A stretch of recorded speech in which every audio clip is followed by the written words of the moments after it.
Hello, everybody. Welcome to Planet FPL, the world where everything revolves around Fantasy Premier League. My name's Suj. And my name is James. James not feeling well. Oh, can you hear? James not feeling well. Just another We're away. not even going to do the James feeling gross jokes. Oh, yeah, save that. They're out of the way. Just another away day's blues, but I've been feeling rough all You know weekend. when, I don't know if you had it when you were a kid, and then like you're feeling unwell and whatever, and your parents give you no sympathy. They're like, well, why'd you choose to go outside in shorts when it's cold? Or were you still playing football in the rain? And then you get it's your own fault. Yeah, I have no sympathy. You fucking follow your shit football team around the country to get beat again for no reason, travelling here, there and everywhere. Like, yeah. Fuck them, James. Ooh, swearing very early in the show. Fuck them. I don't know Why'd what you else. care? Because It's your own fault. You should just sit at home, lifetime of habit. put your feet up, cup of tea, watch it on the telly. When you go 2-1 down or 2-0 down or whatever, you can just switch it off. Or not even switch it off. You can just mute it. You don't even have to listen to the commentary. Yeah. Oh, you have a bit of sympathy. Oh, well, right. at least I There's didn't. a bit of sympathy. At least we didn't spend 2 hours trying to get out of a car park as well.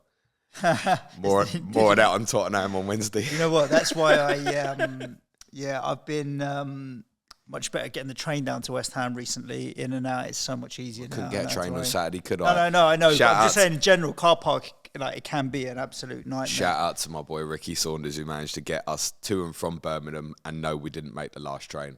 But I'll talk about it on Wednesday. Wednesday, Tottenham. There's a plug for Patreon. I will give you sympathy for your FPL team, though. No, actually, I don't even know why. To be honest, I haven't even what looked at your team. I just know it's got less points than mine. we should credit you because you took the -4 that I'd been debating. Yeah. Which would have made a world of difference to my week.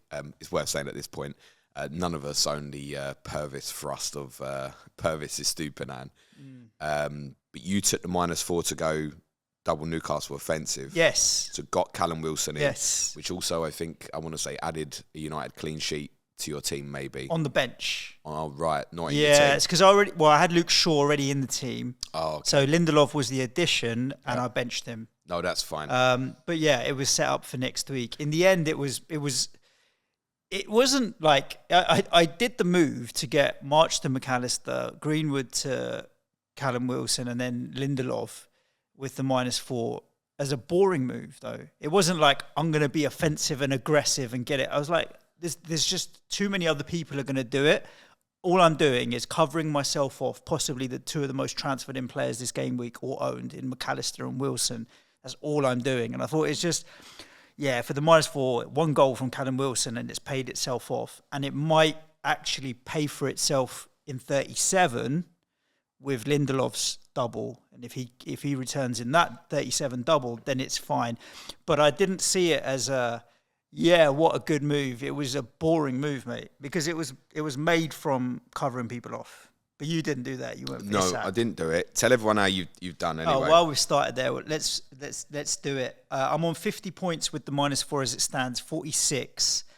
51 because Grealish is coming on for Rashford for a 1-pointer. If only Lindelof had been first on my bench, mate, that would have been a lot better. I've got a similar tale of woes there. But Steele's clean sheet did me nicely. Luke Shaw 8 points with the BPS as well, which is really good. I decided to captain Isak over Wilson, again playing safe, but 12 points for Wilson, 10 for Isak, Haaland 7. And I still have Trent and Salah today and triple Brighton and triple Newcastle on Wednesday. So I've got 8 players to go and I'm on 46. However, James, that is a red arrow as it stands right now. What you down to? 84 from 70 something. Okay, so minor. Okay, that's fine. Yeah. 71 to 84. I'm fully expecting that to. Well, if the 2 Liverpool players do well tonight, probably will be, and then you've got the rest of the 6 players to go, and you've got it covered off. Whereas I probably need the Newcastle clean sheet Thursday to save this from being a complete disaster. So I decided not to do the -4, which would have been basically exactly the same, which would have been Lindelof in for Botman, Watkins to Wilson. I decided just to do Isak in for Toney and captain Isak. It's worth saying that was sitting in the car at 11:15 with Ricky and my dad, and it was only that Ricky mentioned, "Oh, what are you doing? Are you going to start Rashford?" It was only that I would have missed the deadline. Oh wow, 100%, because it just wasn't on my brain at all, mate. I was going to watch Tottenham, and I was like, "Shit." Obviously, I'm sitting in the car and I could see the time. I was like, "Oh fucking hell, I'm all right here." So I waited very, very late to see if there was any Newcastle news. But to be honest, I wasn't really close to pulling the trigger on the -4. It was something I'd said on Friday that I wouldn't rule out doing. But I think even if I'd heard Wilson was in the team factually, I probably wouldn't have done it. And without the news that he was in the team, I wasn't going to do it. So just got Isak captain in. I would be very similar on the score to you if I'd made the move, Suj, because that would have forced me going down that route to start Luke Shaw, who's sitting second on my bench behind Jack Grealish. Returns for me this week are Steele 6, Watkins 4, Isak 10 captain. That's it. I'm on once Grealish's point comes in 36. Bit shit. That's a red arrow as well. Oh, massive. Down from about 195k to I think I'm sitting about 260 now, yeah. Wow. It's a massive drop. That could get worse for me, yeah, I think. But if Isak captaincy pulls through, should they keep a clean sheet? But then that doesn't even do me great, right? Because all of my greens recently have been through McAllister, right? Yeah. So then that's him blanking again. So we'll take it, whatever it is. So that's fine. Mind you, I mean, talking of bench scores, I did see one team this week that's had more come off the bench than what I've scored. Wow. Legitimately. I saw this on Twitter. I forget whose team it was. No, it was someone had started Kepa. Yeah. And had Raya first sub. And they also started De Bruyne and Rashford. And their first and second subs were Gundogan and Estupinan. Lovely. 43 points off the bench. Well done. And if you've got points off the bench this week... That's the point, though. We talked for ages about how it's a benching headache. Well, that's the point of having a strong bench. Looking forward to, Game Week 37. What do we know? Rashford's not going to be, might be... We don't know. So, I've set up with 9 doublers as it stands. 3 Brighton, 3 City, 3 Man United. I'm going to play... You might talk me out of playing Trent and Salah against Aston Villa, but it is at Anfield. I probably won't. And my bench is Wilson, Isak, Trippier. Jesus. But who am I going to drop? I'm not dropping a doubler. And then do I take Newcastle at home to Leicester? It's a home game against Leicester versus Aston Villa. Is Trent one of 3 defenders? 4 defenders. 4. Could bench him for a Wilson or an Isak. So grim. Isn't it just? But to go into 37 with 9 doublers and 2 Liverpool with a fixture at Anfield, I think is decent. So you're rolling a transfer this week, aren't you? Yeah, more than likely. Unless I get news that Rashford is out and I fancy a doubler from Man United. But I don't know where. Any money in the bank? That's a good question, James. I hadn't even paid attention. 0.6. Not a huge amount. If you came down from Wilson or Isak, if you benched them anyway, back to Greenwood and then Bruno for the -4 maybe. Yeah, and that would be, I'll consider that closer to the time. But yeah, I'm well set for 37. Don't have anything left to do, mate, to be honest with you. Let's just see how this ends, because I've been here before with double game weeks where you think you're doing well and the world catches you up, or you think you're doing badly and it swings around again. So many times we've sat here on a Monday and it's been looking great and then finished badly, or been started badly and then it's finished very well by the end of the week. And it's probably more commonly that one, especially if you're sitting there with 6 doublers and games tonight from Liverpool players against Leicester, then the week's not over, right? Yeah, I look at live FPL is really useful for this. So I've had 10... Live FPL is useful for a lot of things. It is. Shout out Ragabolly. But 10 out of 19 I've got. So I've got 9 fixtures players to go. That includes a captaincy in there. Yeah. The top 10K, 10.3 played, 18.3 to go. So 8 players left to go in the top 10K. But in overall, you're talking 10.7 out of 15. So there's only 3.3 in the top overall. So that includes dead teams and everything else. So I reckon compared to in and around, I've probably got double the average number of players left to play. I think most people will have 4 or 5. Probably 7-ish to go. Whereas we've got the 9 with the captaincy. So yeah. There are tales of people who will have Estupinan still sitting on their bench this week, for example.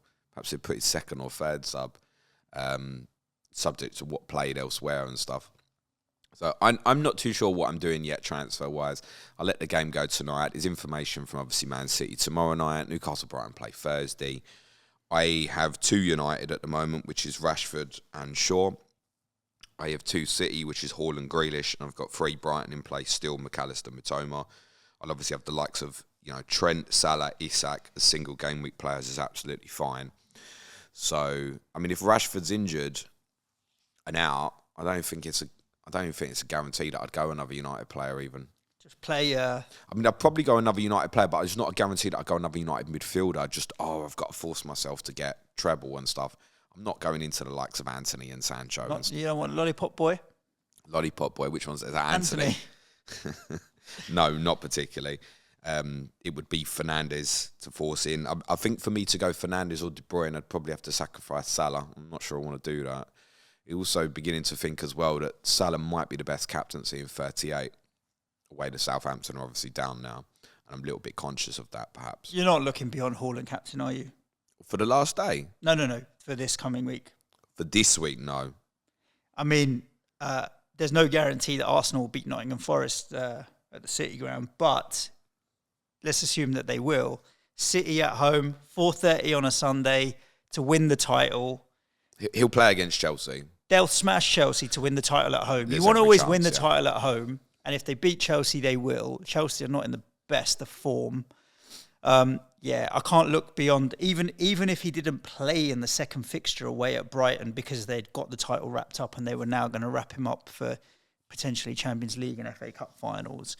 He could do the damage in that City home game, and I really think City are going to want to win the title at the Etihad on Sunday. And so, we could see some... Well, that's what also was going to make this week awkward in the sense that we don't know. I think we probably do know, don't we? We think City will beat Chelsea Sunday. I'm sure every Chelsea fan will be going, yes, definitely. So next Wednesday doesn't matter, right? Yeah. So I would have thought... Makes my triple Brighton actually more appealing all of a sudden. I'll tell you who I would have really liked. If City had to go to Brighton and win, I'd have really liked De Bruyne as an option. But I'm just not sure if they'll risk it Wednesday, Sunday. I think he'll want to keep them at peak condition because they've got the FA Cup final, they've got Champions League final, but did they risk De Bruyne, say, Tuesday, Sunday, Wednesday, Sunday? I'm not sure. So that's why the information this week is far more important before I decide what to do. There's every chance I might just go for City and United defenders that I think might play twice. Might be what I end up doing. And going, I think still, yes, Haaland captaincy. Alvarez is the other one you could pump. I'd be pretty sure that De Bruyne plays against Chelsea on Sunday, as long as he comes through tomorrow night, okay. And if we think Haaland definitely starts, then it's Alvarez versus Gundogan, isn't it? He's on fire as well. Yeah. Like, he always goes through these patches every do you remember we said a few weeks ago when we bought Grealish? Yeah. I wanted to make the case for Gundogan. I couldn't. Not on form. Can now. But the only problem is that Grealish has been looked after a little bit because of the other commitments that they've got, and Gundo's come in and really hit the ground running. Yes, but there were also things that would have put you off Gundogan, like how deep he played against Arsenal, for example. Running into the box late. Beast. He's very, very, very I mean, that first goal yesterday is such a good goal. How he adjusts his body to... It looks like he's going to swivel and hit it in front of him. And then at the last second, just lets it bounce off his thigh and hooks his foot backwards. I can't tell you how mad difficult that is. That would be me. I mean, not that I'm permanently injured anyway, but that would be me hamstring groin done for 3 months if I tried that. Wow. Cool. Well, let's talk about some of these games. And again, from an FPL point of view, we know who the doublers are coming up this week. We've got Brighton United, City, Chelsea. That's probably where people are focusing their transfer attention for sure. But it does, there we are at that point. I mean, there's only 2 games to go for most people. Like, so on the beach stuff is not really... Not necessarily, though. So take a scenario where Rashford's ruled out for the rest of the season, which we don't think is going to be the case. Let's say he is. I don't think at that point I go for, like I said, like an Anthony or a Sancho. I think I'm more likely to look at other teams. Like, say, Arsenal, for example. Forest and Wolves last 2. Yeah. And think, like, can I work Saka back in there as a differential, for example, or Trossard at this stage? Will probably cover for Martinelli if Martinelli's out, for example. So I don't think it's just confined to the doublers. And consider the last day as well is important.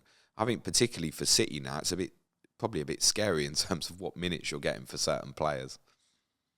over the 2 weeks. Shall we start with Leeds 2, Newcastle 2? Yes. I'm going to pull up the Premier League table in front of me, James. How's it looking for our dear friends at Leeds? I'll see you in Gameweek 39, Whites. Well, I don't know why, what Suj says. All I know is that mathematically, I think West Ham are now safe. Is that mathematical, is it? Mathematically. Did you see the Bournemouth tweet? Yes, I retweeted it. Oh, did you? Fair play to them, though, because everybody did give them grief. Including us. Well, we would need a 10-goal swing. I was waiting for me to pop up in that video. We would need a 10-goal swing from Leeds to relegate us. So if Leeds beat you 5-0 on Sunday, you're in trouble, are you? Then we're in trouble, but let's see. You won't let that happen. I don't think so at all. And we would require that they would have to also win their last game of the season against you. Also relies on someone else to also get those amount of points. Yeah, no, you're fine. But yeah, look, I mean, they'll be glad to get a point against Newcastle because Newcastle are difficult to play against. I don't know, with the situation you put yourself in, the Brentford penalty to make it 2-0, you'd right fancy them then to kill the game, I think, suddenly. They're ropey defensively, we know that, and the penalties come from individual errors, right? I mean, Firpo, what a guy. He slipped for the first penalty, then Voba takes out Isak. For the second one, God knows why his hand's so high. Manages to get sent off as well. Bit of a car crash. I wonder if Pascal Struijk will probably cover for at left back. Might be good news for Leeds that Firpo's suspended against you, actually, because this is what we talk about. You start isolating things like that and go, if Jared Bowen had played against Firpo this weekend, is that worth a punt at this stage? And it's probably not so much now. They played them. I think the most interesting aspect for Leeds was that Robin Koch played in a holding midfield role, which is something Allardyce has done in the past. I think people like Mason Holgate at Everton, I feel sure he's done that with. At West Brom, we had our dear friend Ilkay Gundogan, who he played in a very deep role in front of a back four. And that's essentially the role that Koch played at the weekend. Which what that entails and allows as well is McKennie and Greenwood to go and press further in. So Sam Greenwood got a start, which is an interesting one for those who have him sitting in their squads. We don't recommend starting him. But he will get on a few of the set pieces and stuff. Rodrigo and Harrison in support of Brentford. And they could have won this, to be honest. They should have very easily could have lost it as well. Obviously, once the red card happens at the end, they're obviously at that stage happy to get the point. But if Brentford scores to make it 2-0, they'd probably win. I think their last two are good fixtures, actually, now. In the sense that, especially if you beat AZ, there's just the psychological of, I don't want to get injured before the final and stuff like that. Yeah. I think there'll be a big come down. But I think that it's also our last home game, so there'll be the atmosphere, I think, will be buzzing on Sunday. Oh, yeah, I just think it's a little bit of an easier fixture than it would be if it was in mid-season. 100%. Is my point. Yeah. And I don't need to tell anyone about Tottenham's away record, do I? So Dave's still... Train booked? Did you book the train? Yes. Seriously? Don't start with me. It's why I ain't gonna see him for 2 or 3 months, am I? So it's last day of the season. Lisa at work, who takes care of HR, and she has a real strong focus on trying to get to people. Like mental health is something that she has to really focus time and effort on. She's got all of the line managers doing mental health champion training and stuff. And I'm fucking putting you forward for someone that needs a conversation. I'm perfectly happy. I mean, I probably need some professional help. Yeah, I won't argue that. Yeah, well, not stuff that we can do. My mental health is better than my physical health this morning, anyway. Those who took the Wilson gamble, like you, obviously extremely well done. Excuse me. Right, cool. I must be honest, Suj, I really wasn't convinced that he'd start. The last couple of weeks, I thought they might throw Elliot Anderson into midfield because the balance without Longstaff's just not right. I mean, Joel Linton, I didn't watch the game because we were travelling up the Villa, but you only have to look at the positional stuff and a bit of the highlights. So Joel Linton much deeper, and if you took the Joel Linton gamble, you're probably not happy at the moment. Whereas if you took the Willock gamble, you've at least got the assist out of it and the potential for more to come, where he was... they like to do it in Newcastle, where normally Joel Linton and Willock kind of flip positions. They were doing it a bit with Willock and Isak at the weekend, which allows Isak also to come into central areas where he's obviously most threatening. I mean, where he's won the penalty is not from a left wing position, is it? No. So it could still come good for Isak captainers, but those who captained Wilson, really well done so far. Did you have any thought to do that? Wilson captain over Isak? No. No. It was playing the safe percentages, right? That's what I did with the move. So I thought I'd stick with my captaincy, playing the safe percentage. More relevant for Sky than for FPL. But you know when you bring a player in and captain him and then you move the armband off someone else who is a perfectly good captaincy option, it can come back to really bite you. I just left it on Isak. And look, there's a game to go. And there isn't, I mean, it's 5 points versus 12 at the moment. It could easily reverse. Well, what I would say is as well, for those who've gone Wilson, because he's, it's 2 penalties, but because he scored twice, he'd play again Thursday. Yeah. I don't think there's a doubt about that. Where so it was always, what's the expected minutes? And probably looking at it and going, is it 100 or so? It's probably going to be sort of in the 150 area now. 17 goals this season. He's had a very good season. He's consistent as Callum Wilson. Really good. He certainly wasn't going to give the penalties up to anyone else, as we heard on his own podcast last week as well. So Newcastle players next Monday are going to be very, very difficult to bench. I know. At home to Leicester, subject to what we see tonight and stuff as well. But. I mean, the only thing is, say Leicester lose today, I mean, then it's a must-win. I mean, it's a must-win in any case, but they lose that and then they're down. Kieran Trippier will be on nearly everybody's bench, I think. Agreed. I mean, the one thing with Leicester is they're still good offensively. We say it every week, right? Don't have too much trouble scoring goals. Andy Iheanacho might be back next week as well. So I think Newcastle defensive assets will be getting benched next week. That's probably quite straightforward for me.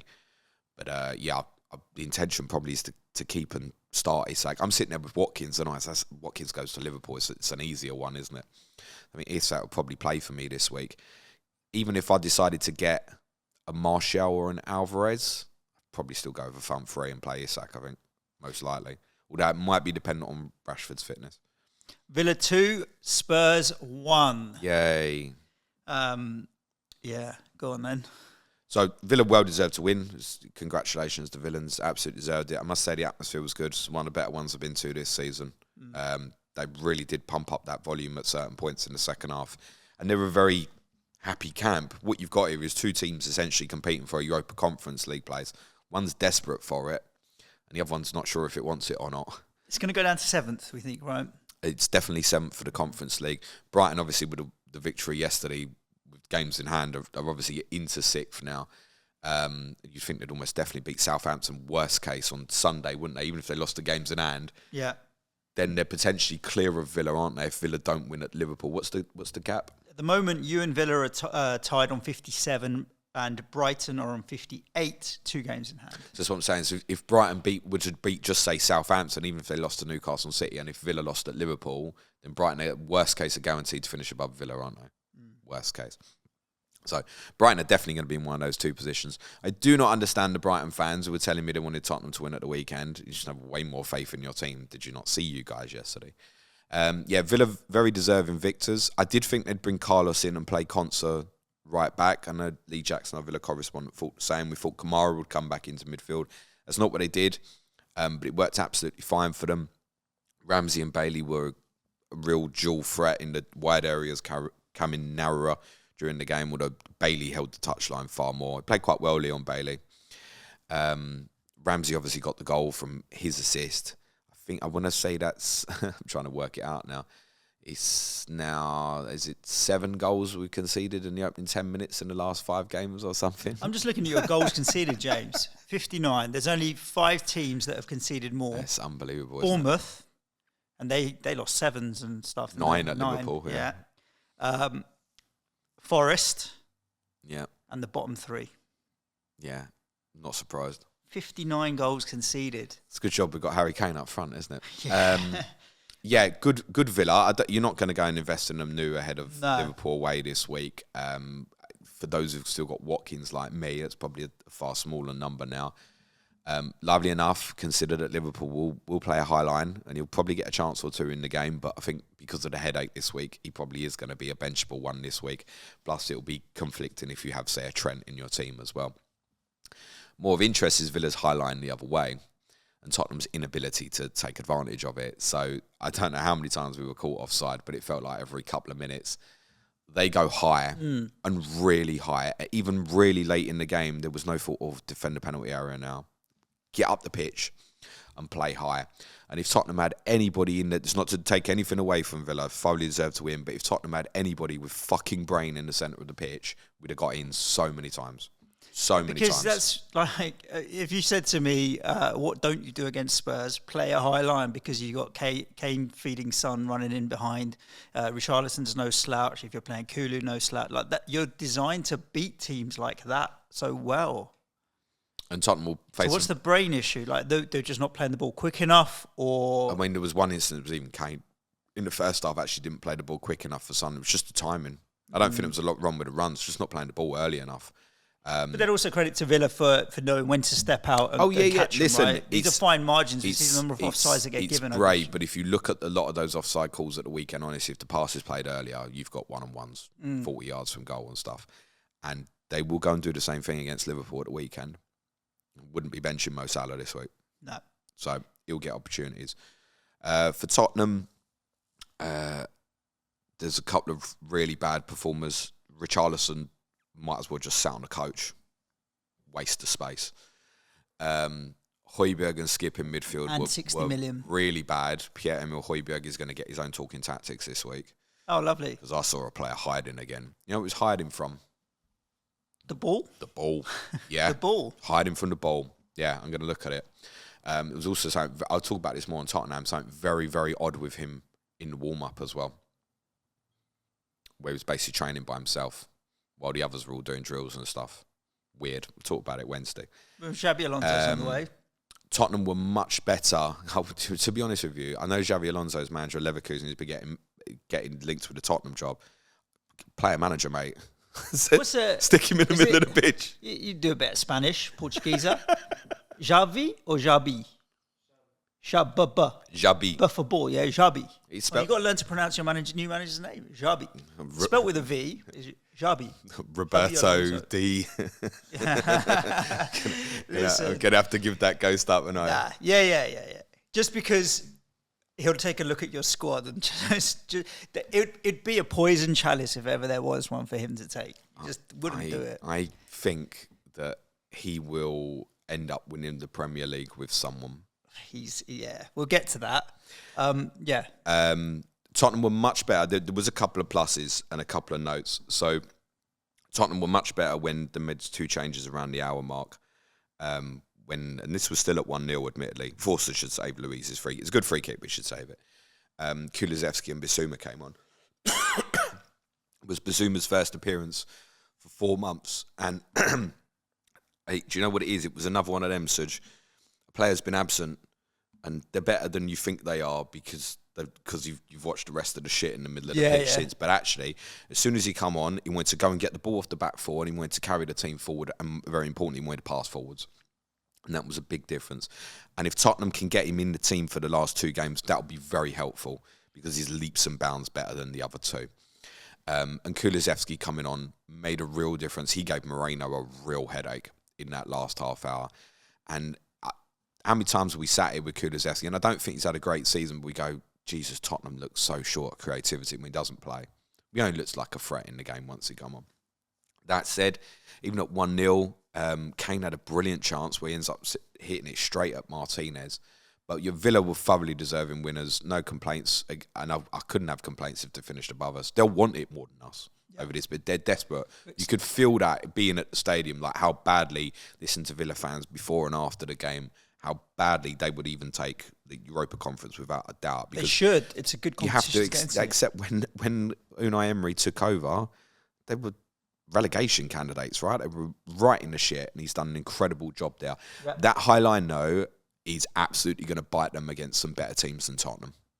Chelsea 2, Forest 2. I mean, Forest took the lead. Chelsea come back to 2-2. Raheem Sterling bemoaning Chelsea, but comes on and scores a couple of goals. But they come back to get a point. And to be fair, I mean, that point means a lot for Forest's chances of staying up, just because it gives them more than one victory's breathing room, which is always really helpful. Like, even if Leicester were to win today, they'd only go above them on goal difference, but they'd still stay out of the bottom 3. How many clear would Leicester and Leeds of Forest? how many clear of Leicester and Leeds are Forest? Sorry, okay, so Leicester 30, Leeds 31, Everton 32, Forest 34. 34. So 3 clear, but their goal difference is probably worse, I'm guessing. Worse. Okay. I would have guessed that they will try and, well, in fact, no, it's not a try. I know. They will be the complete opposite game for Arsenal to what they had yesterday against Brighton. Forest will go deep, deep low block. Take a point and run. And if they get it, they'd take it, wouldn't they? Oh, yeah. Yeah. It still gives you that additional. It might even be enough. Could be. Poch is going to turn up at Chelsea soon, so maybe some of these players might need to start playing to impress the new manager. Well, like Edward Mendy didn't exactly impress coming for that cross. I guess that feels like probably the biggest Chelsea FPL debate is, does Kepa come back in at the weekend or not? I would have no idea. I think we're always conscious that at some point Mendy might get an outing. Whether that sticks or not for the double, I've absolutely no idea. For those who've got Kepa and perhaps have got a non-playing goalkeeper, perhaps the solution is to get Mendy. I don't know. But then what if they play one each? Nah. But you're not expecting anything from this double anyway, right? We've already said City will give them a hiding on Sunday, and then subject to how important the game is for Manchester United next Thursday, I wouldn't see him getting anything there either. To be honest with you, I wouldn't be surprised if Chelsea don't score in this double. Is it Old Trafford? Yeah. Yeah. And they've got a good United have conceded, record. 8 at home all season. City, we know, can be sloppy. It's almost like the more City score in the game, the more sloppy they might be defensively. But they never looked like conceding yesterday at Everton, late in the game anyway. So, I mean, the likes of, if Rashford's out and had the money in the bank to go to a Sterling or something like, what for? No chance. Not doing it. There's not even any. I think it's probably, if it was clarity on the forward positions, something like Havertz. But there's no clarity on it, whether it's going to be like Felix, Havertz. We could play Sterling false 9, couldn't he? Might play Gallagher in that position, false 9, maybe even at City. There's no clarity on that to go in.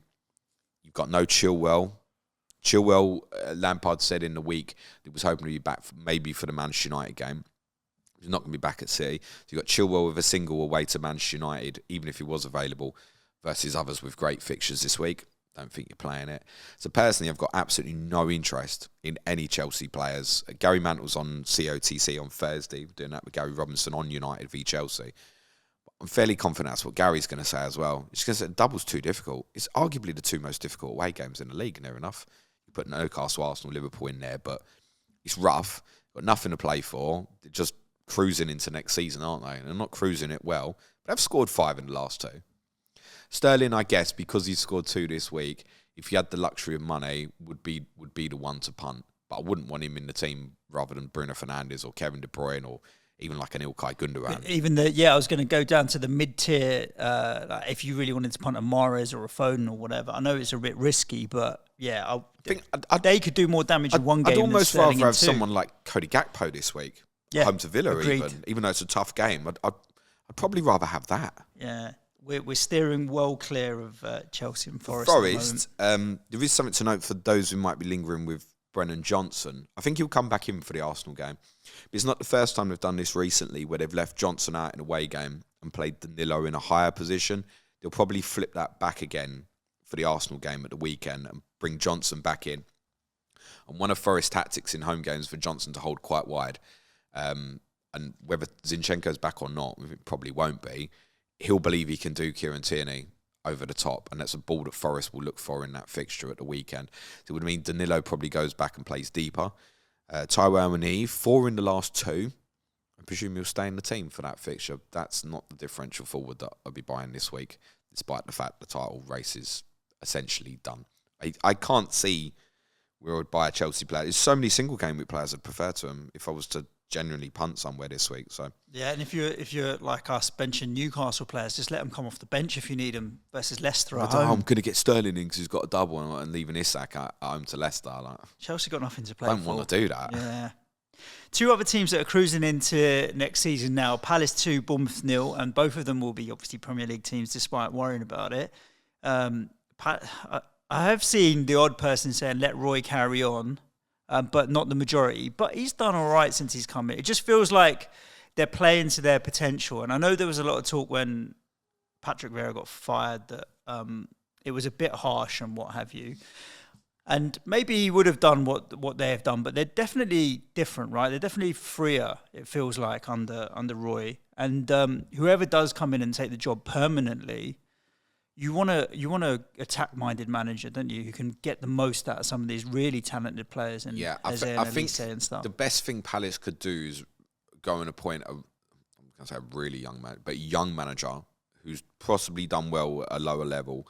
Give him a chance and keep Roy knocking about as an advisor, as an old head that you can rely on and lean on for advice, who will obviously know the players and their skill sets, etc. That feels like a win-win. Hodgson's obviously loved by the crowd there. I don't think keeping him on for how long? What's your vision there? Thing, like exactly, a year, 2 year? Yeah. But I like your kind of, I don't know about director of football, but just advisor. Yeah. You know? But and they're not in the same kind of situation where had Sir Alex Ferguson stuck around at Man United, he's too big a character to have in the shadow. But it was a shadow. Whereas Roy, yeah, exactly. It used to annoy me. Can I be honest with you on that? It used to really annoy me that Ferguson kept going to games. I used to think, you need to go away. Piss off now, and let Whereas Roy, you don't see that happening so much. No, it's different level of pressure, etc. He's come in. He's obviously helped save them this season, which is the narrative. And who knows, maybe they would be in the shit if he hadn't. You are right, Suj. He's certainly freed up some of the expressive players. That Eze's second goal on Saturday is one of my favourite goals of the season. The pass from Elise is just pinpoint gorgeous. Eze's first touch.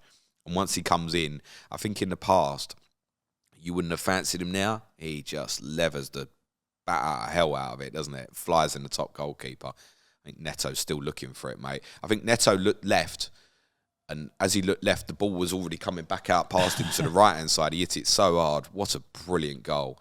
And those who've got Eze, and he's another one who might well have come off people's benches this week with a big haul. Be very pleased. And they've got two interesting fixtures. He'd be a difficult sell right now. Fulham away and Forest at home. Yep. Zaha, if anyone went there, will be an easy sell. Probably season over. Hamstring done again, apparently. Which should be concerning, actually, on a serious, as much as we take the piss out of Wilf, because that's twice he's done that in the last 6 weeks or so. That has to be a concern. This summer? No. Okay, 1 year left, I think. Right. 1 year left. But that's going to potentially put off suitors as well.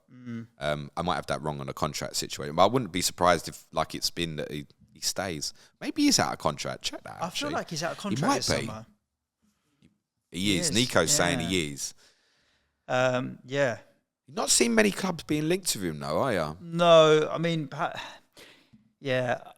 Even... Well, Palace I wouldn't be surprised if he goes abroad. He's on 130 grand a week at Palace. So it's a fair salary for someone at Palace. It'd be interesting to see what happens with him. He's on the wrong side of aging-wise, and they've got the young talent coming through. Perhaps sometimes you need him to move on to give the other players space to make the team their own. I don't necessarily agree with that, because I think Eze and Elise have really flourished they are doing with it. him. Don't get me wrong. And without him lately. Well, because he's not in the team because he's injured all the bloody time. I probably wouldn't invest in Palace. No, Mig is coming on another Clash of Correspondence tomorrow with Dara to discuss the Fulham Palace games. I think they're two of the really interesting ones for last couple of weeks. Fulham, actually, we've joked about them being on a beach. They're actually not on too bad. Keep winning. They're not on too bad a run at all. And obviously Mitrovic is back. And I think Palace have a few that can be punted on potentially. The real talking point from this game was the bizarre incident, which I hope you've seen, Suj, with Jefferson Lerma. I haven't. Have you not seen it? No. Joachim Anderson gives him a jab, breaks his nose. Oh, wow. In the penalty area. They're jostling at set play.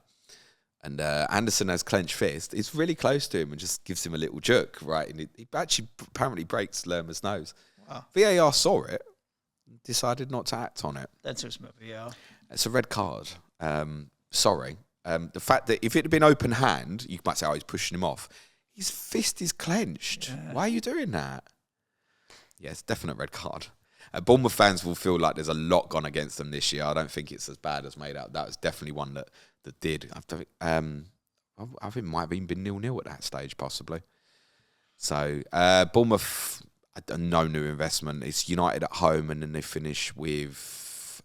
who have they got in 38, Bournemouth? I can't remember now. I'll tell you. It's away to Everton, who might need to win to survive. Yeah, that's avoidable. I think if I was a Solanke owner, I'd be looking to see, if I didn't have free City, looking to maybe move that into like an Alvarez or something this week, maybe.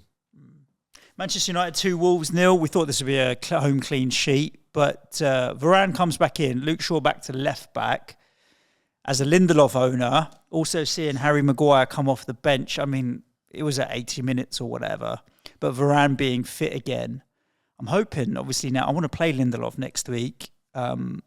I'm hoping he stays in the team and that Maguire doesn't come back in and he decides to play Varane and Maguire. I don't see why he would. Lindelof's not done anything to deserve to be dropped for Harry Maguire as it stands at the moment. It's far more likely.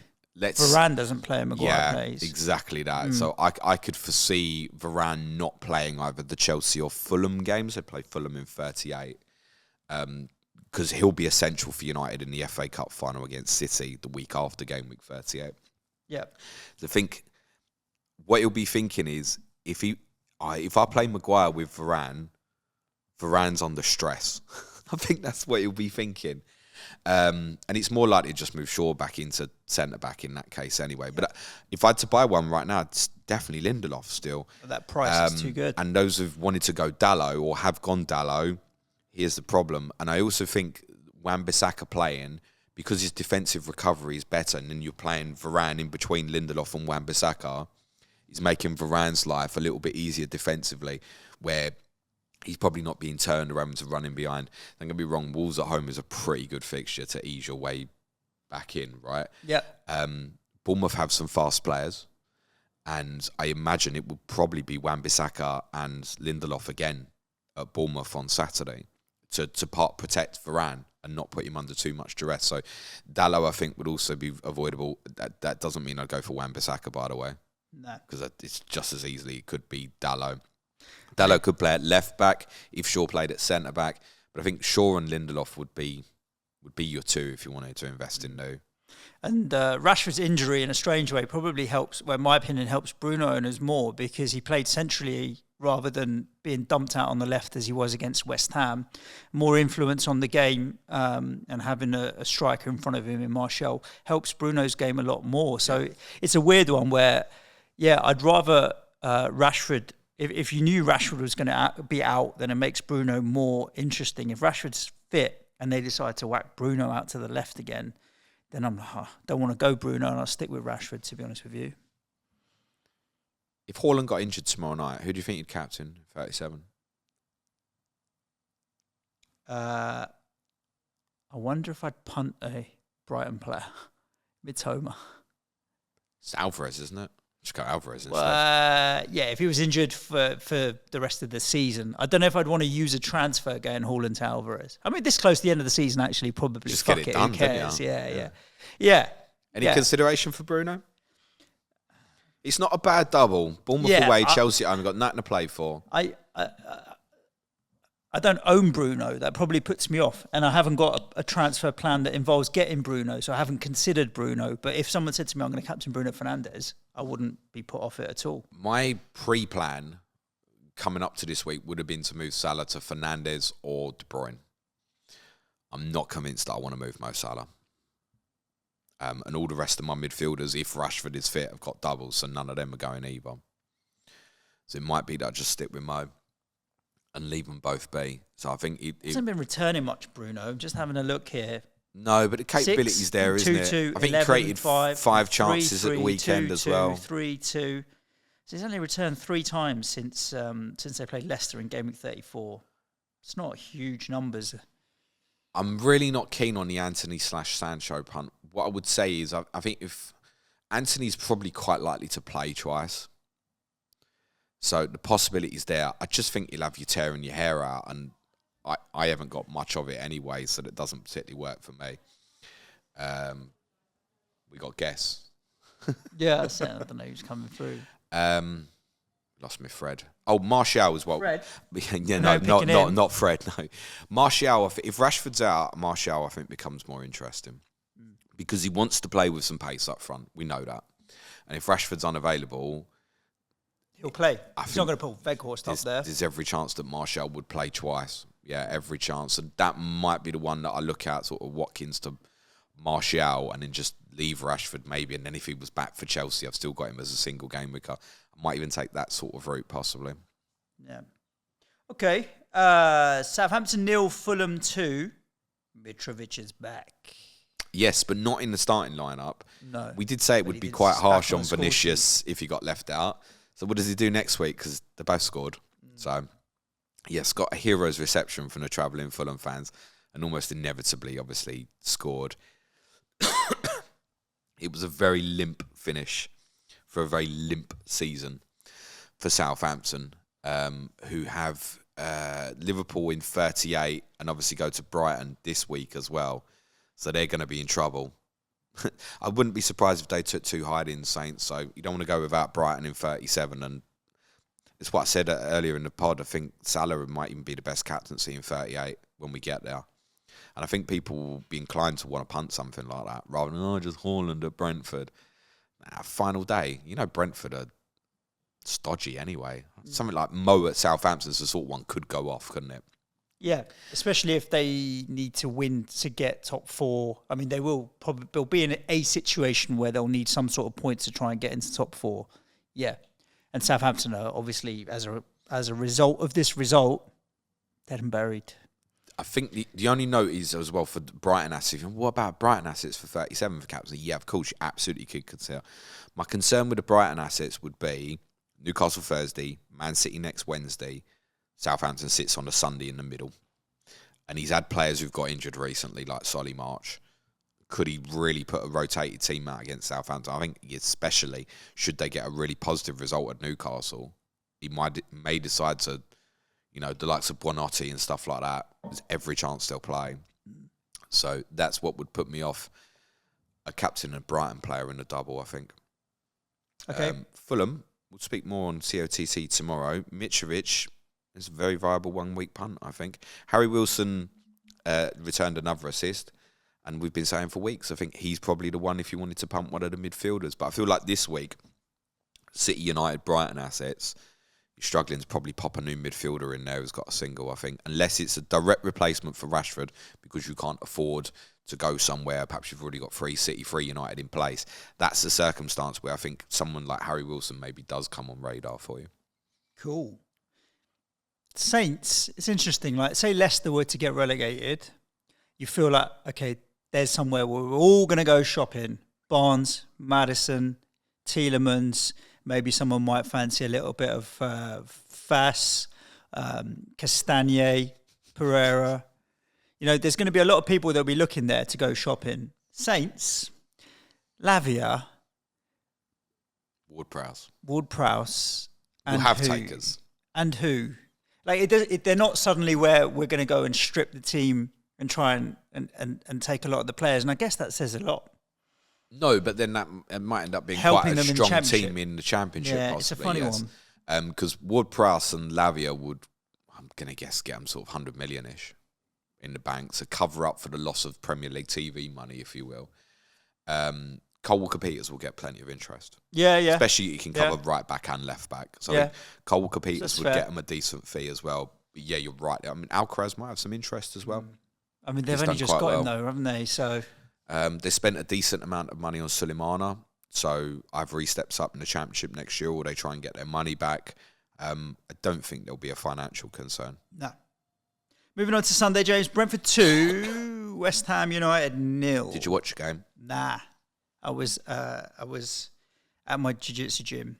We had a guest trainer come in, the most brutal woman I think I've ever seen in my life.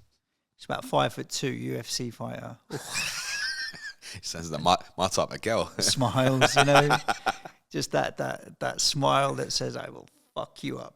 So I watched the second half the second half, but it just, do you know what? When I saw the lineup, it just didn't inspire. Other than Toney being out for Brentford, actually, it was the small bit of hope. But then looking at the West Ham team, I was like, this is going to be a defeat and a limp one as well. And David Moyes did say after the game as well, regardless of the team, that we were too soft to play against and not tough enough. And if you are like that against Brentford, they will beat you, and they could have scored more. The period of the game that I watched in the second half, we were on top and we were pressing, but then you will be at 2-0 down trying to chase the game. And the period of the game that I watched was when we scored and then obviously got disallowed. So such a... have you seen the disallowed, guys? Strange one. It is, because I get it. The other way round, it's not a penalty, right? If it hits the defender, it's not going to be a penalty. But I know there's different handball rules for attacking phases of play and defensive. But the distance, like if the ball was kicked from that distance, you can't get your hand out the way because it's a foot from it coming off the post. So felt frustrating, because had it gone to 2-1, I think I might have been inspired to see, all right, chase it and try and get a point. But it didn't, and that really deflated. Any injuries? Not that I know of. Well, then that was the most important thing for West Ham yesterday, wasn't it? To get through Thursday. Why did he even bring the likes of Declan Rice on?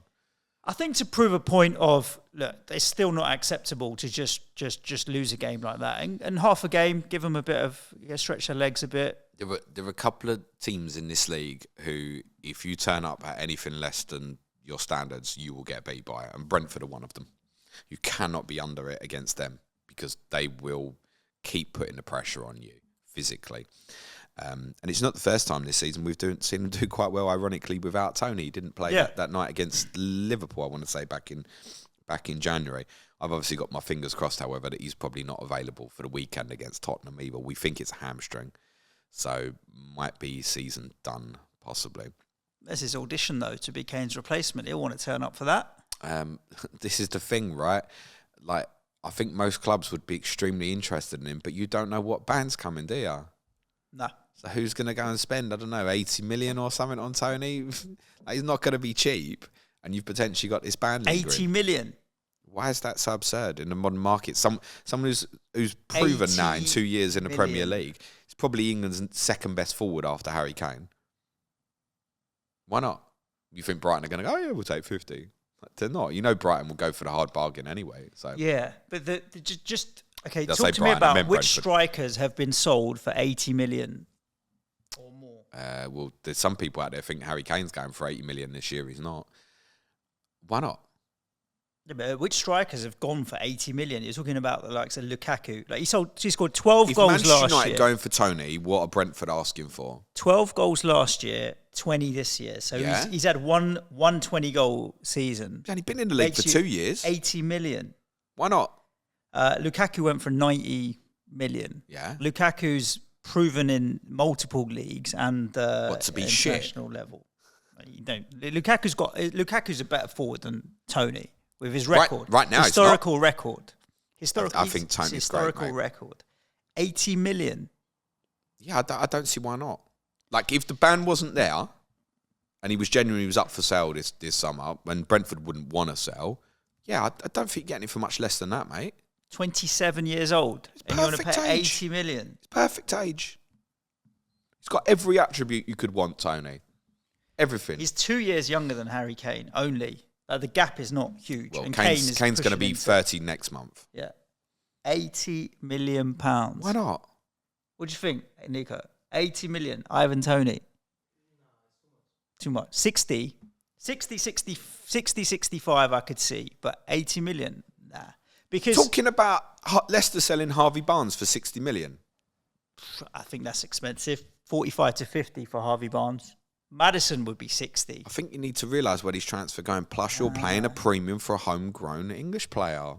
Yeah, but 80, I couldn't see anyone wanting to pay 80. Isak went for 60, right? Yeah. Do you think? Does that look expensive now, or does it look like a good deal? A good deal, a fair deal. But again, I think that I judge Isak on how much did Newcastle pay for Anthony fucking Gordon, mate? His talent, not his output, because he's only scored 10 goals, Isak. So I understand minutes and injuries, and his injury record is worse than Toney's. How much do you want for Declan Rice?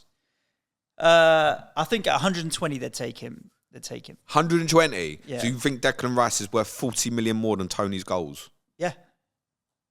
I'm not having that, well, mate. Here's the thing. Declan Rice would push Manchester United more likely to win the title. So would Ivan Toney. Because what? Ivan Toney walks They in won't the Manchester score more United team. goals. He walks in the... No, stop it. He walks in the team, mate. He walks in the team, but they won't score more goals. Ivan Toney playing for Manchester United would be capable of a golden boot as long as Erling Haaland didn't play more than about 20 games. So Manchester City this year have scored 92 goals, and that's with Erling Haaland scoring 36. 300 million goals. Last season they scored 99. So putting a big striker, putting a 20, 30 goal striker into Manchester United doesn't mean they'll score more goals. It means he might score more of them, but it doesn't mean as a team they'll score more goals. Because City have scored less goals. So all right, take Harry Kane out the Tottenham team. Do you think Tottenham scores many goals this season? Do I think Tottenham score as many goals? Well, the pressure on the rest of the players to step up is there. I'll watch Richarlison. Yeah. It depends on the quality of the players around, right? Whereas this season, your fringe players have contributed fuck all, basically. Yeah. Whereas Bruno, Sancho, Anthony, these guys are more capable of scoring goals than... Capable, but they don't. They haven't at the moment this season. I don't know if... Where would United be without Rashford's goals this year? Let's be honest. 51 goals Manchester United have scored this year. That's not great. Last year they scored 57. I think, to be honest, if Manchester United would challenge for a league title, what a City on? Did you say 90 odd? 91 right, and 99 You need to year. put someone at the top end of that pitch who's going to get the 20 goals to go with Rashford's 20 goals. Yeah, whether or not it's whether or not it's additional goals is the interesting one. Anyway, I don't know, we'll find out. Anyway, I think Arsenal Ivan Toney 61 last season would be worth that money to 83. So they've added 22 goals to their tally to push them closer. Well, they have all contributed. Saka, Martinelli, suddenly and everyone's Odegaard. adding all of the goals.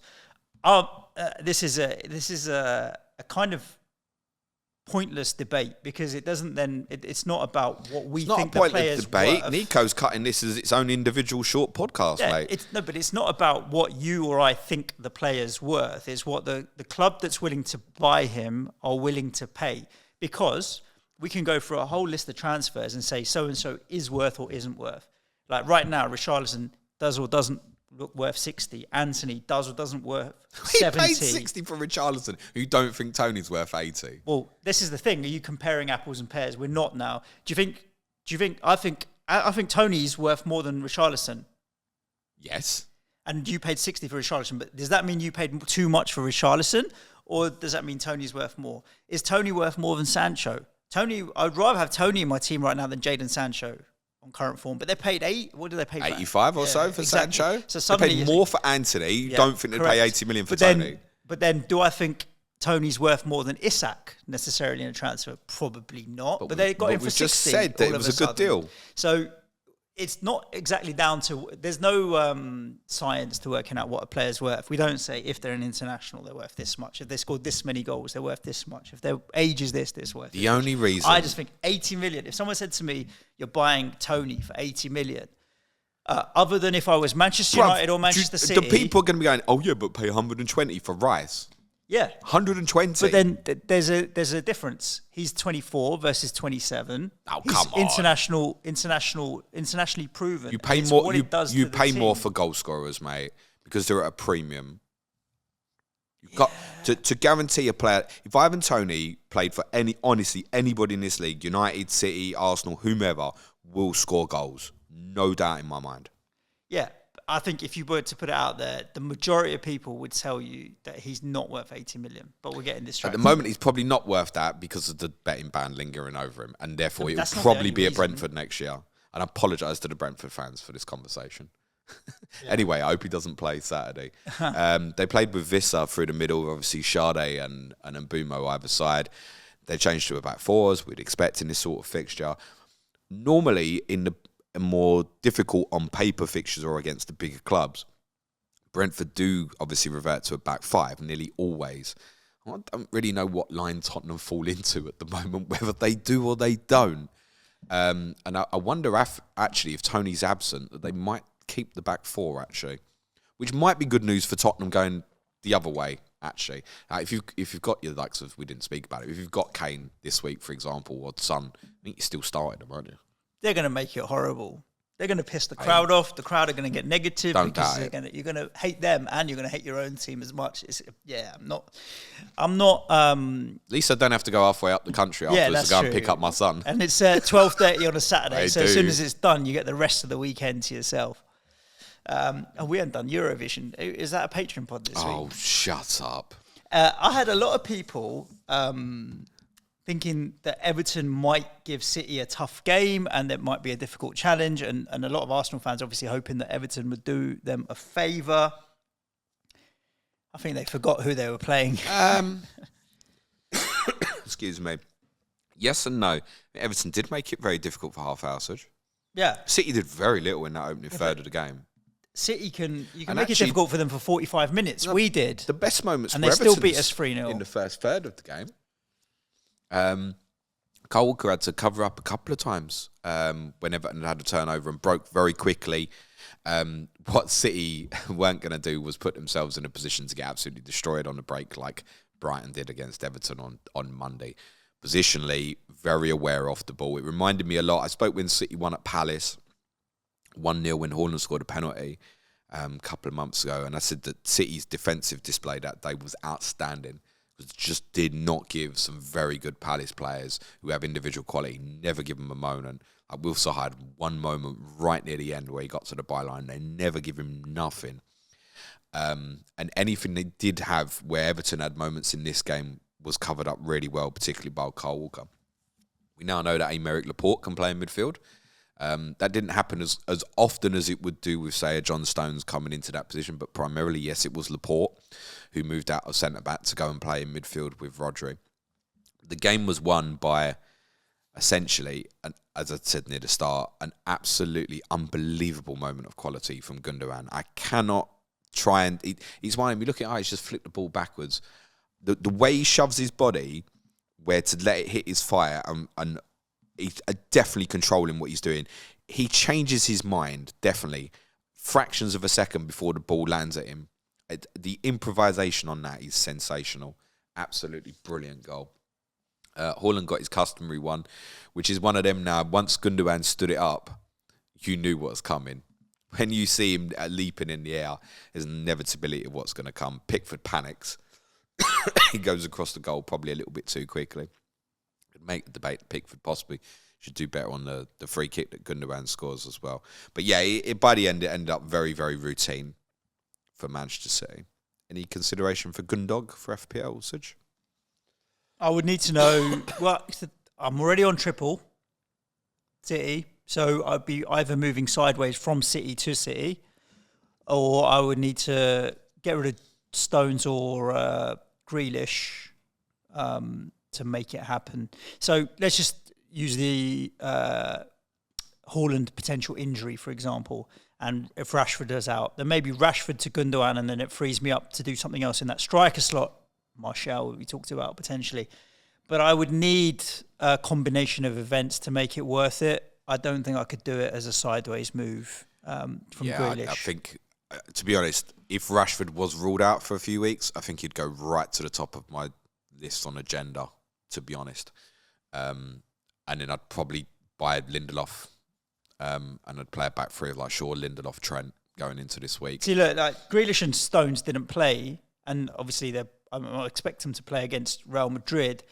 It's this weird gambler's fallacy of, well, they didn't play last game, so surely they'll play the next game with players like that. Well, the next game is Real Madrid, so I think a lot depends on what happens tomorrow. Literally, good luck guessing what City are going to do in this week. We'll all be guessing. What we can do, in my opinion, is we can have a solid idea once tomorrow night's gone what the likely team is against Chelsea. And that likely team, in my opinion, means that there are certain players who will definitely play at the moment. Those include John Stones, Ruben Diaz, Rodri. I think Gundogan probably in this somewhere. I think De Bruyne will play against Chelsea. And I think if the Brighton game was to matter, then De Bruyne will play against Brighton, but he might just go, this doesn't matter now. Haaland will play against Chelsea at the weekend. Grealish will play against Chelsea at the weekend. Whether it's like Mahrez or Foden or Bernardo on the right, that's up for debate. I don't think Alvarez will start that game, is my instinct. I think it will be Gundogan, De Bruyne and Haaland, and Grealish left. and then it's up for debate of who's on the right. Defensively, Diaz, Stones, Aki or Akanji, subject to Aki's fitness, isn't it? And probably Kyle Walker. But what the team's going to be next Wednesday... Who knows? They God may have knows. won the title by then. God knows. So, yeah, for me, Haaland captain versus Chelsea's enough, I think. Yep, indeed. Let's go on to Arsenal 0, Brighton. But if you wanted to go for a wild punt, just briefly, was it still a City player? It probably is, isn't it? I think wild punt. I think for the double game week. I just mean when I say wild punt, I just mean the differential. I think this week, because then I'd say like a Havertz or go mental with João Felix or something. But I don't think Anthony or Sancho are crazy I'm punts. looking for the Haaland alternative, and for me, if Haaland was unavailable, then it puts Alvarez right at the top. Then because suddenly he's going to play up front. I think De Bruyne or Gundogan are probably the next two. KDB would be if you wanted to stay premium. I think there's a strong case for KDB this week, despite the fact he obviously didn't play yesterday. Well, wait and see what happens tomorrow. I think as well, if he does play at Brighton, he could have some real joy in that fixture. Yeah. Okay. Arsenal. It's his sort of game. Arsenal 0, Brighton 3. Let's talk about that. Another Brighton masterclass. It's another masterclass in Arsenal saving my weekend.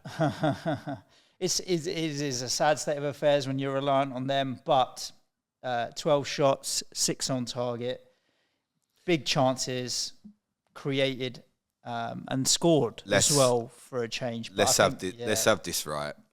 Last Monday, Everton winning 5-1 at Brighton was probably result of the season. Yeah. That yesterday was performance of the season. They were unbelievably good.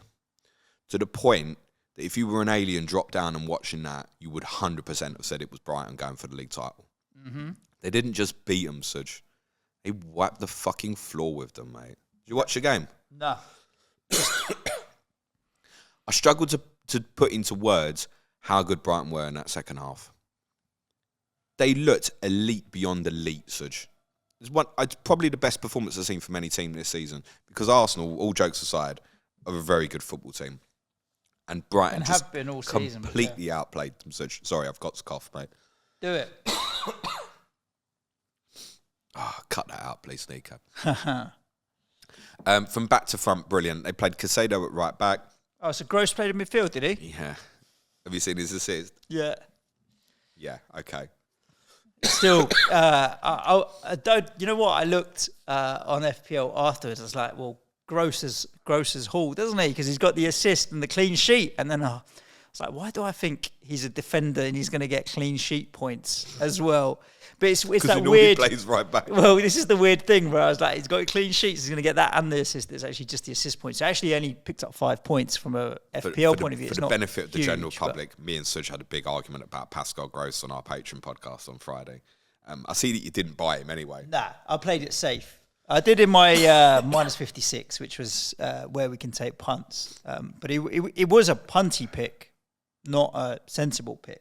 Listen, it's one fluky assist. Congratulations. There's one game to go. There's one game to go. Just saying. Dennis Undev ending up with 2 attacking returns. Estupinan was ridiculous. The amount of forward runs he made. Mate, honestly, the end of the game, I know he's ended up with the FPL returns, but he was just trying to drag Saka up the pitch so much, mate. I'd have had him straight in for a drugs test after that. Honestly. Work rate, phenomenal. Literal, no second thoughts on getting forward at every opportunity. He was making runs. You know, like Sonny does the out-to-in run, the old Lundberg. He was doing that. It was one point, he made a run over the top into the right wing position. He would have left back. What are you doing? But it was great to watch. And the biggest thing as well was, once they scored and they went in front, it didn't change. Well, actually, it did change. They brought Welbeck on for Gilmore. None of this. Yeah. Shut up. I bet they didn't really change stylistics. It just meant McAllister dropped back a bit deeper and stuff. But, oh my God, breathtakingly good. Remember we joked last Tuesday about people tweeting us and saying, "Are Brighton done and they finished and stuff?" And we had a laugh about it, didn't we? They are such a good football team. They are the most enjoyable football team in this league to watch. As I said a couple of weeks ago, I don't begrudge them any success they get. They absolutely deserve to play European football. And they play a brand of football that nobody else in this league plays. You know what they are? I saw someone tweet this last night and I thought it was great. They play tiki-taka on drugs. Okay. So tiki-taka slow, keep the ball. They play it, but at a fast tempo. Yeah. And the amount of high-speed, volume, risk passes they play, and 99 times out of 100, they get it right. Or at least yesterday they did. So let me ask you a question, because I know you flirted with De Zerbi a lot for Spurs. He's not coming. My wife can go. He's not coming. I'll marry him. But if he... I don't just want him at Tottenham. I want him to make my dinner. If he came to your club, you don't have the players to play that, do you? I completely disagree with you, actually. It's a question, not a statement. No, first thing is I think he will make any football team better. Near enough. Yeah, sure. It'd be very difficult to improve on. It? For me, if Guardiola walked out the door for City tomorrow, he's the choice for Manchester City. Yeah, I think they probably already have eyes over there. There's every chance. The only reason they wouldn't is because of Vinny Kompany around the corner and the history with Vinny Kompany. But that's only the history thing. But again, what I'm talking about, De Zerbi, if he came to, could he do the same at Spurs? I think the same is true for Vincent Kompany because he's been mentioned with other jobs. Right now, they've got a good thing going with the squad of players that they've got, and it's working. You jump ship, the grass is not always greener on the other side, and I think they're both in a point where next season they could really prove something with both their respective teams and squads, and changing right now would be another example of what happened with Graham Potter. I could see that happening, and that would really damage it, and I think they need to stick with what they've got and where they are. I'm absolutely certain that Brighton do have good players. I think we'd seen that building under Potter as well, and the foundation was there, right? They were becoming a good team, a really good team. They started this season really well.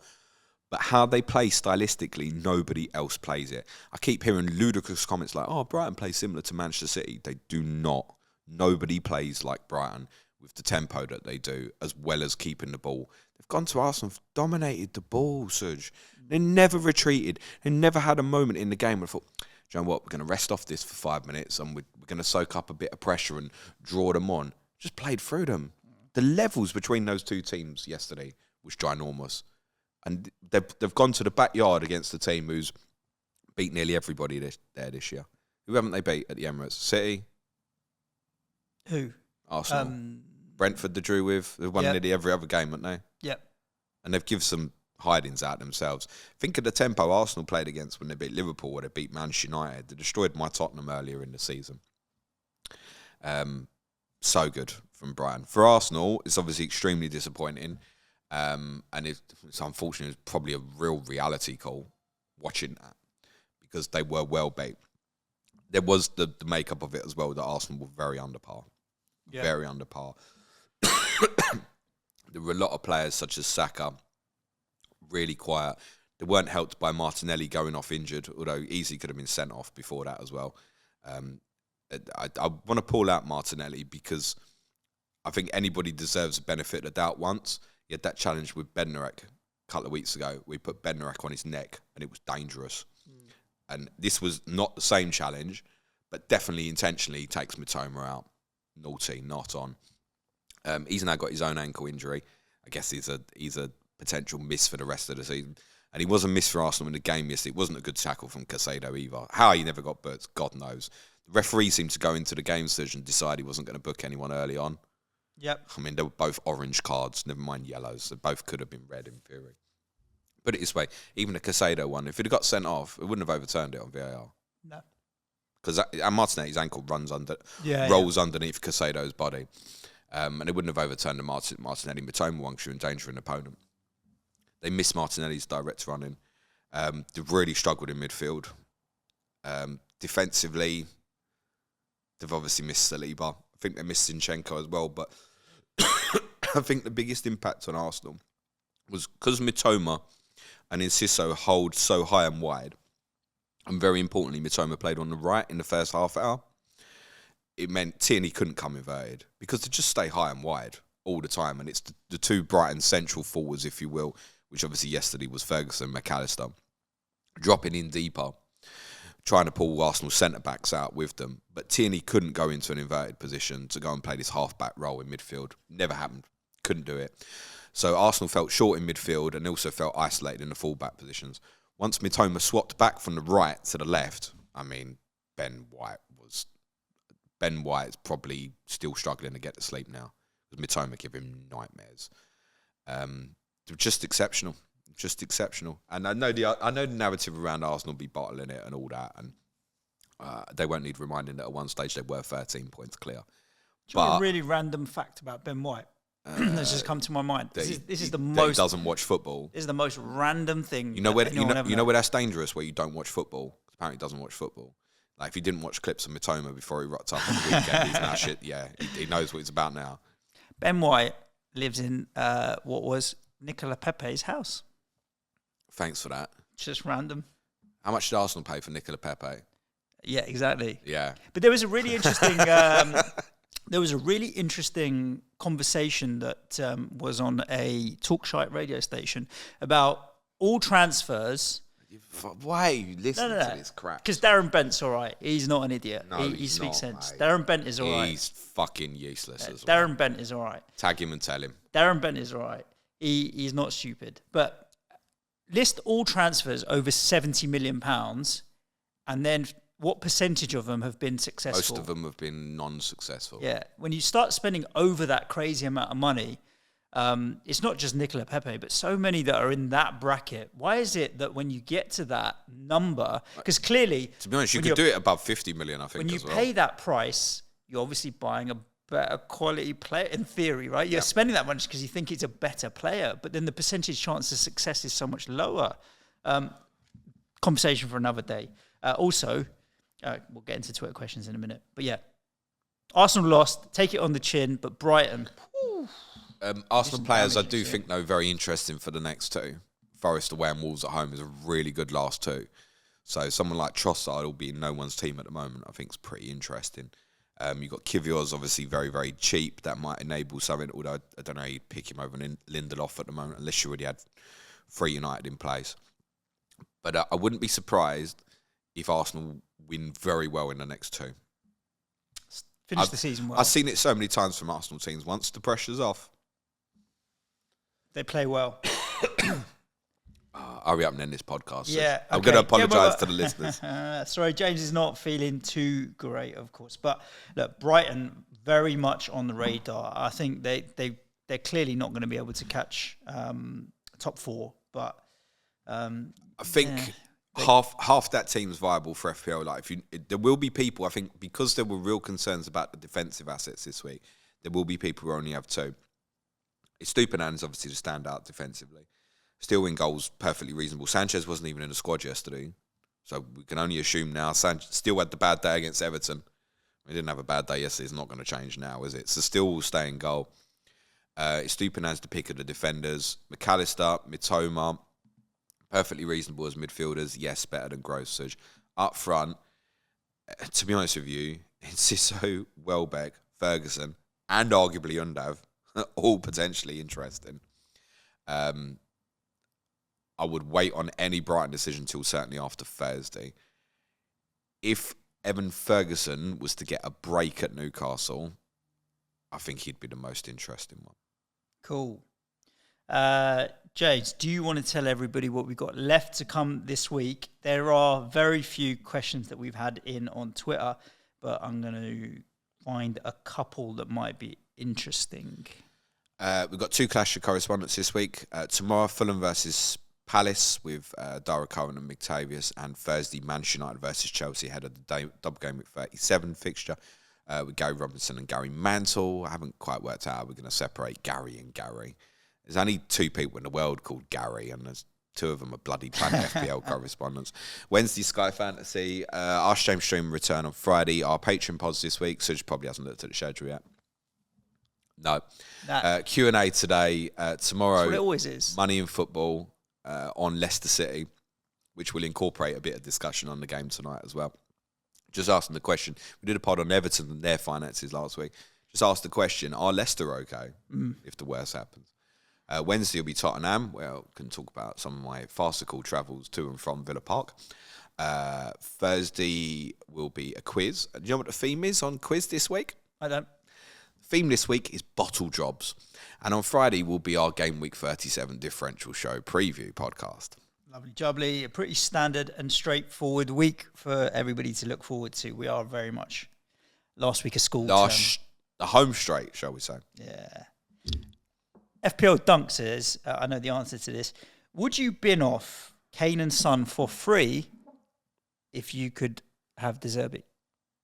I think you would, wouldn't you? Because that's long-term thinking versus short-termism with Kane and Son. When I say whatever it takes, sell Harry Kane. Yeah, for free. Just be done with it. It sets you up Start for again. the future. Let's play football.